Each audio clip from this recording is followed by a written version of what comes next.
आवाज जनतेचा। वाशिम शहरामधील नायलॉन मांजा विक्रेत्यांवर दिनांक 22 डिसेंबर रोजी कार्यवाही करण्यात आली आहे। नायलॉन मांजामुळे घडणाऱ्या दुर्घटना लक्षात घेता प्रशासनानं नायलॉन मांजा विक्रीवर बंदी घातली आहे।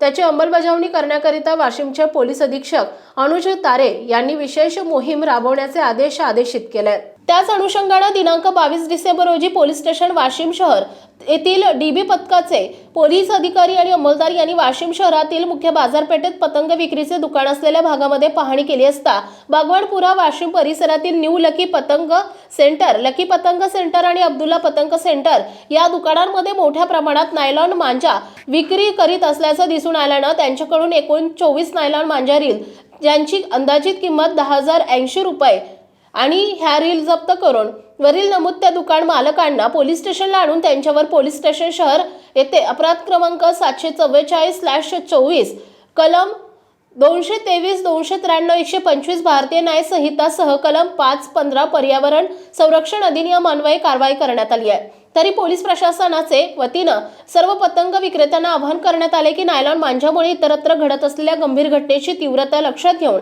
कोणीही नायलॉन मांजाची विक्री करू नये किंवा त्याबाबत प्रोत्साहन देऊ नये। सदरची कार्यवाही वाशिमचे पोलीस अधीक्षक अनुज तारे, अपर पोलीस अधीक्षक श्रीमती लता फड मॅडम आणि उपविभागीय पोलीस अधिकारी श्री नवदीप अग्रवाल यांच्या मार्गदर्शनात पोलीस निरीक्षक देवेंद्र सिंह ठाकूर, पोलीस उपनिरीक्षक Nilesh Jadhav, police head constable Lalmani, police head constable Prashant Wadankar, police head constable Shailendra Singh Thakur, police constable Umesh Deshmukh, police constable Mahadev Bhimte, police constable Pradeep Dutonde, police constable Korde, police constable Harish Gawande या सर्व पथकातील लोकांनी कार्यवाही केली आहे।